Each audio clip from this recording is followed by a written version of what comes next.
Okay, good morning, everybody. It's just gone 10 a.m. and it's great to be able to spend some time with you this bright and sunny morning.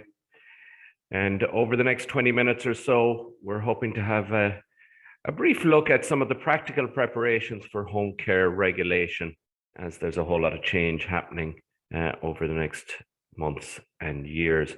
My name is John Sweeney. I am CEO with Healthcare Informed with HCI. And I'm delighted to get the chance to talk through some of the key aspects of areas that we think, as we prepare for home care regulation, that consideration needs to be given. So the big question probably is, how do we know what home care regulation is going to be like? Well, over the last 25 years or so, I've had the opportunity to work in a huge amount of regulatory environments within health and social care. And we have seen the introduction of regulation form very specific trends. Most significantly in 2009, when we saw the introduction of regulation for residential care for older persons. We saw the introduction of regulation in the disability services. Prior to that, in my own area, we developed accreditation for acute care hospitals, which was de facto a type of regulation. And we've also had the opportunity to work in the Middle East, in South America, in Australia, and also to see how the regulation has impacted in those areas. And the learnings from those are something that really transcend the different areas of health and social care. And we've also had the opportunity to work with home care over the last number of years. HCI has been in existence for the last 17 years or so, at different aspects, looking at specific areas of governance, clinical, corporate. We've looked at serious incident reviews in the home care sector, and also the implementation of full quality management systems through the likes of JCI accreditation and HCIS accreditation, etc. So we've had the opportunity to have a good understanding of how home care functions, of the challenges that exist, and most importantly, how we now feel that regulation is going to impact the home care sector in the future years. A little bit about ourselves. HCI. We are a team of 30 based in Dublin and Galway, and our areas focus around all aspects of regulatory compliance, quality, patient safety, and the digital transformation of that. So as we get into more regulated areas, and as home care gets into that area, the amount of information and the mechanisms to gather all of that become quite significant. So we want to see how we can make sure that we streamline that and make best use of digital transformation. So that's enough about us. Big question is, why are we here? Well, obviously, the main reason we're here is regulation for home care is coming down the tracks, and quite quickly. It's not just one set of standards that we have to look at, which will be based under the framework for the national standards for safer, better healthcare, but also there are the outlying ones, such as infection control, that HIQA also make reference to it. So why then is there such a focus now on home care? Well, I think overall we've seen regulation is increasing in health and social care. That's the first thing we're going to see. The hospitals are now going to be licensed. Primary care is next up. But in particular, COVID had a very specific focus on the importance that home care has brought, and the need to be able to assure that home care is of a quality, is provision of safe care as part of that. In addition, as you know better than I do, the whole funding model around home care is very much changing, and that always links into regulation. The more money that is driven within an organization, the other side of it is also looking at, well, if we're going to be funding these services, if they're going to be providing this, how are we assured as the funder is going to be actually getting the best quality of care for the service users, the individual. Unfortunately, as also regulation has driven so much, there's been some significant high profile issues within home care, some failings. We had the Primetime Investigates in 2021. We've had specific issues that have been raised. And this again raises the issue, and we'll talk a little bit about HIQA in a minute, raises the issue of why isn't this area regulated? And if we look to our neighbours, if we look to the UK, to Northern Ireland, these areas of home care have been regulated for a significant period. What is interesting is the change that this will bring to the sector that you work in. And we have seen this in all of the different sectors, everything from hospices to fertility units. And it does, without doubt, bring improvement. It brings demands. It brings demands to make sure that we're evaluating and understanding the services. It also reduces the number of services. And this is internationally. We know that approximately 10% of services don't make it through that regulatory change for various reasons. That the funding isn't there, that the challenges are too much, etc. So now is the ideal time. You're now realistically looking at about 18 months out, maybe 2 years, depending on how things go, when regulation hits the ground. Now is the time to be looking at your organization to be able to say, what do I need to focus on? What is important for me in the way that our services operate? And that's what we want to talk about today. So the whole regulatory area has been driven very much by the push coming out of such things as the Nursing Home Expert Panel in 2001. Again, it highlighted to the Department of Health, to the HSE, to the funders, that if we are going to have this focus on long-term care, which they saw as what is required, then we have to understand that we're going to be able to regulate that and to be able to understand the quality and safety of care that it brings. Similarly, HIQA, who will be the regulatory body and have a lot of experience in this area, in 2021 brought out the document which focused again on the need for home care regulation. Now, what is interesting in there is it talks about the same focus as it has in other areas: capacity and capability. Have you the capacity, the resources, and those resources have the ability to actually deliver those services? And do you understand the safety? And one of the good things that HIQA does in relation to any of the regulations and standards, it is a rights-based model. It focuses centrally on the individual, be that the service user, the resident, or the patient, and then expands from there. And really, when we're working with organizations, and we've worked with hundreds of different organizations in health and social care over the years, we always bring it back to that. And when we're looking at how are we providing quality and safe care, focus on the individual who's getting that service, and we don't usually go too far wrong. So within HIQA's document, when they look at it and say, well, you know, what's going to be the objective of home care regulation, and these are important for us to keep in our mind and to keep back and refer to them. It's to improve the performance and quality. How do we know? How can we assure that we provide the correct care and the level of accountability? Now, if you take those two things, understanding and the accountability. So when the standards come out, there'll probably be somewhere in the line of 500, 600 different things, measurable elements that you're going to be looking at. They all ask the same question: how do you, the organization, assure the quality and safety of care? So be that in the structures that you provide, the processes in what you have identified that are in line with best practice, we'll come up to that, and the outcomes. How do you know the evaluations of them?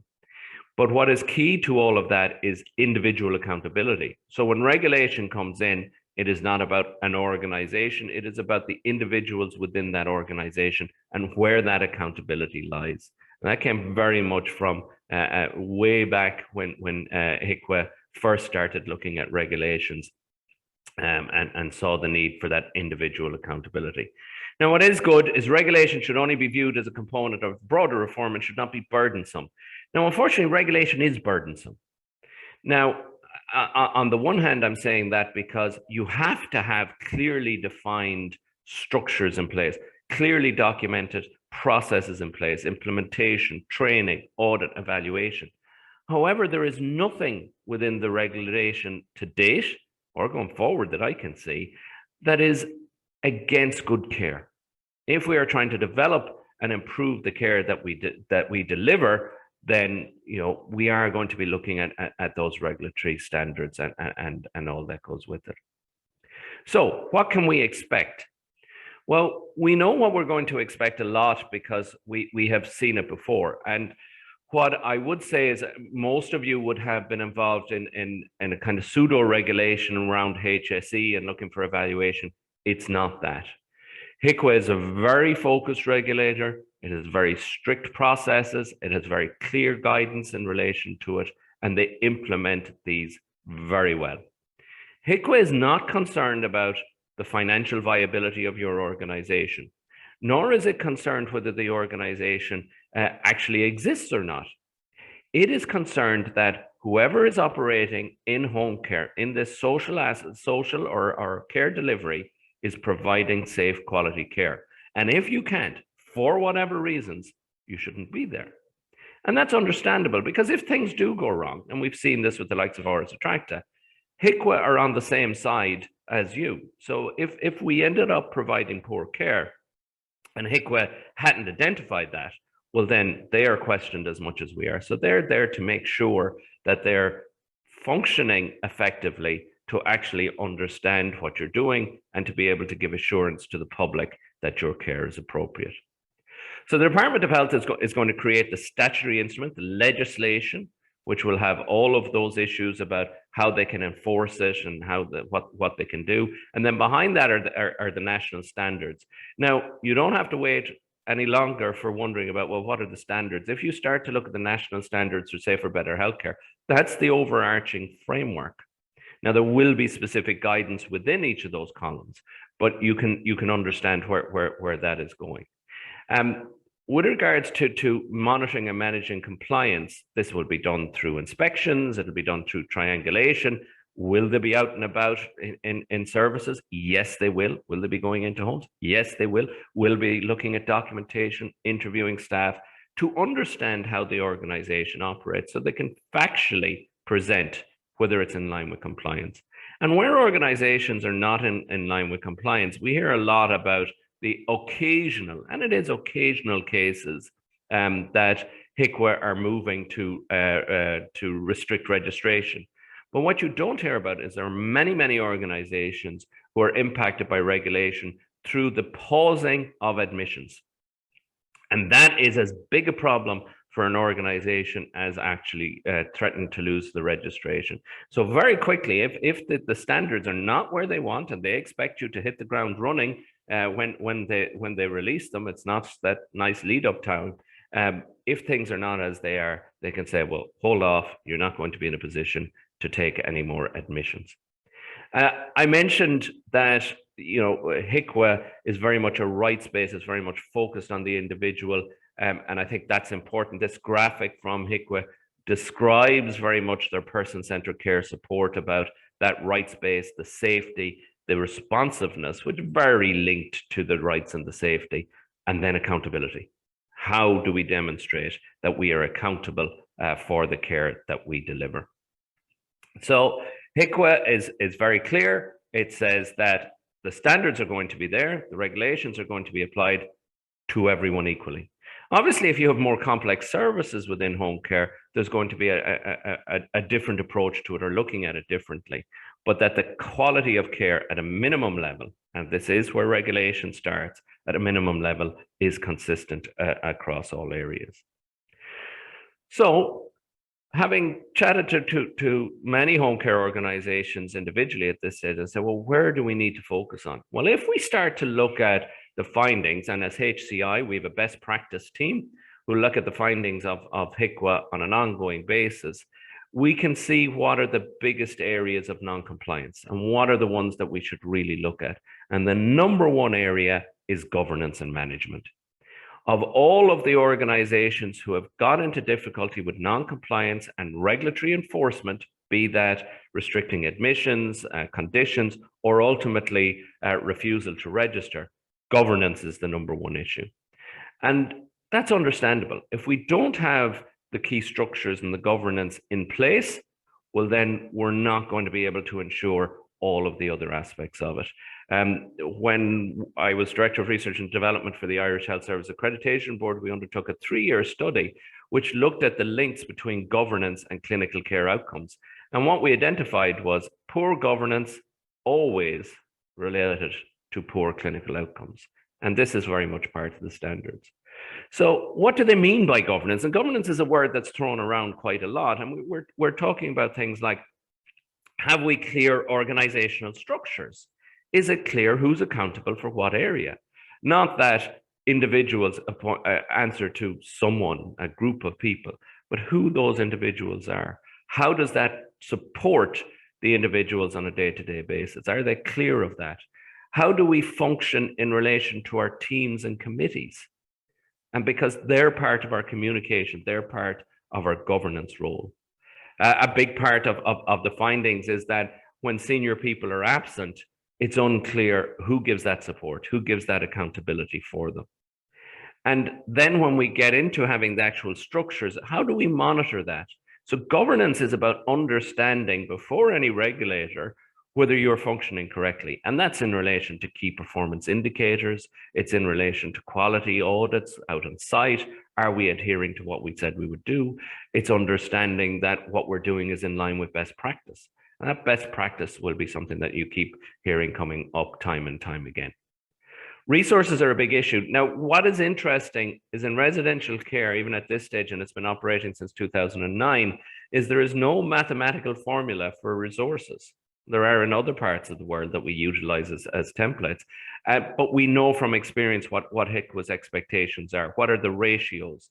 But this is something that you are going to have to be able to demonstrate and be able to argue the case with them and say that, yes, this is how many service users we have, this is how many staff, this is how we're going to be able to utilize those. Audit, I've already mentioned.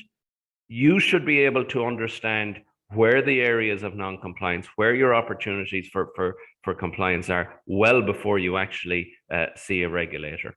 And again, this is something that keeps coming up in the findings, keeps being an issue with regards to non-compliance. And we see organizations say, yes, I have a full audit program and I'm getting 100% in all areas.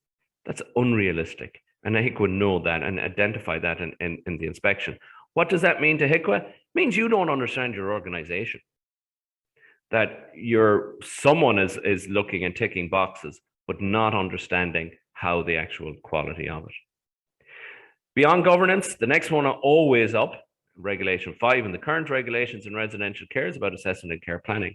Now, in a nutshell, what this is asking is, have you clarity with regards to your pre-admission assessment, your admission assessment, those admissions and observations, do they relate to a very specific care plan for that individual, not generic? And you can see that that's mentioned there, that comes up quite a lot. And do you evaluate that that care plan is being delivered? So it is a very structured process. It is very understandable, but it is one that even now keeps coming up as an issue. And if this isn't correct, then our whole care model breaks down. If we haven't assessed, if we haven't the plan, if we haven't figured out how we're going to deliver that care, it's hard for us to demonstrate that we're going to have care. Now, I know, and it is a big challenge in home care, in certain counties, we're very reliant on the HSE to provide pre-admission assessment and risk assessments for the individual, and they're not always at the level that they are. And that's going to be a challenge because the responsibility for that service user rests with the organization. Now you're saying, but there's someone else out there, there's someone else out there. So those care plans need to be updated every 4 months in the case of residential care, which we're expecting will be similar, and how you identify the issues and how you communicate those. Your care planning is the key aspect of all of your care delivery. And that is where they certainly spend a lot of time focusing on and how you're actually going to achieve that. Now, policies and procedures, I'm conscious of time, I just want to hit a few key points, and we could certainly talk about this for at least 2 days, if not more. Policies and procedures are something that people go, oh my God, more documentation and paper. Policies and procedures are much more than pieces of paper that have to be circulated. They are the documents that demonstrate how you have agreed you will deliver your care. They are governance documents. And those documents must demonstrate that you have given consideration to how you're going to deliver that care. You've given consideration to how best practice should state we deliver that care. And then the senior managers have said, yes, I am signing off. This is how we do it. And then that relates then to all of your training, all of your following on as part of it. So the findings, again, is They're not approved. They're not approved by senior managers, so they don't have the governance. They're generic. Here, I found one from the HSE, or there was another home care organization or whatever. They don't reflect what you actually do, or the service isn't actually operating in the way that those policies and procedures are. So do not underestimate your policies and procedures, but it's not about writing these in a room. It is about understanding that they are mapping out, and process flow charts, rest assured, are the way to go with those. You don't have to have War and Peace, and they will get them. Incident reportings, when things go wrong, and things go wrong, have we a clear system of how we deal with them? Have we a culture where people tell us when things go wrong? In health and social care, it's a complex environment. Care delivery will go wrong. And HIQA never expects, or any regulator never expects, that that will be a case, but they do expect that you have a clear process for identifying the risks associated with those incidents, identifying how you're going to improve from them, and then evaluate. And you can see there again on the screen, those incidents not being reviewed or not learning from them. And if you have low incidents, it is a red flag. If you're saying, if you're in medication management and you have no incidents, that's a red flag, because incidents occur and you need to own that. So we need to make sure that our staff are trained to record the incidents. That's a common non-compliance. And that common non-compliance is that we don't notify the inspector. Again, a red flag. And be under no illusion, every regulatory body in the world has a profile of your organization, and they want to know, are you high risk? If you're very complex, if you're multiple sites, multiple areas, multiple regions, that increases your risk. If we're not hearing anything from you, that is increasing the risk profile of the organization as well.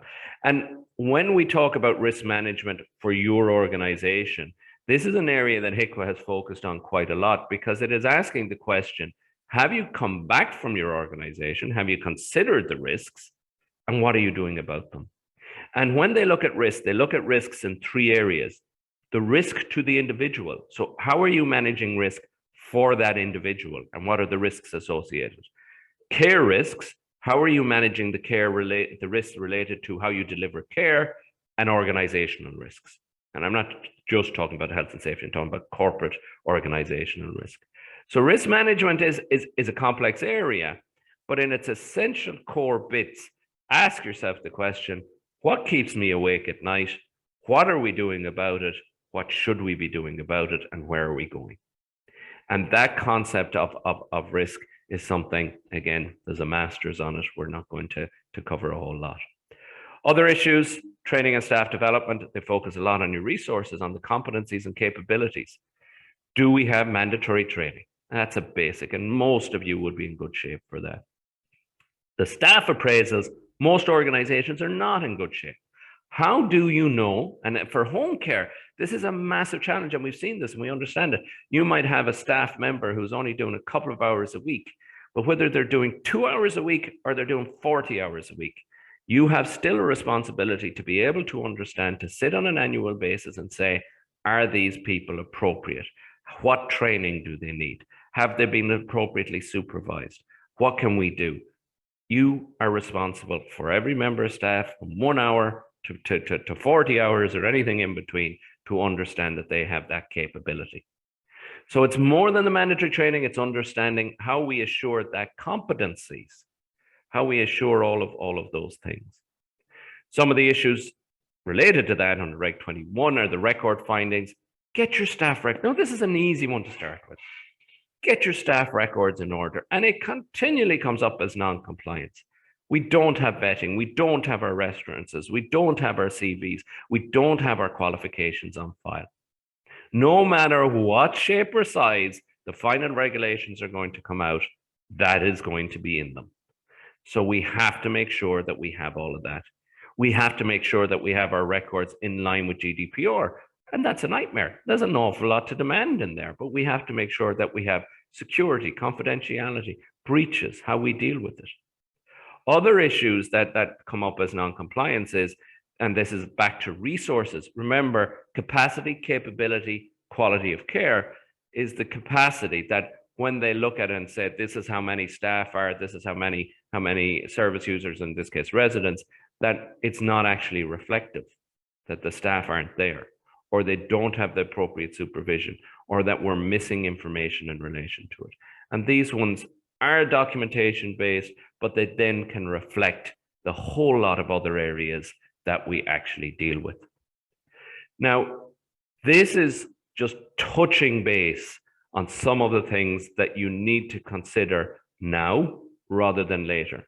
I remember a meeting, and at that stage it was all face-to-face, way back in 2008, when private nursing homes owners were all in a hotel, and they said, oh, this will never happen. I will never allow HIQA to dictate how I deliver care. I will never allow them to change the way that we are. Regulation changes the services that we provide. It does take time, but it does have a significant impact. Overall, that impact is focused on improving the quality of care to the individual receiving that care, and it does that. However, that journey is not easy for the care providers, and this is who we work with to support and develop. And it is a tough journey. You're in a better position than maybe previously, because we do know from the likes of what we're presenting, and if you sign up to HCI.care, the newsletter there, we continually give updates on what's coming out of HIQA. But you are in a better position because we do know what has gone before. You don't have to wait for the regulations.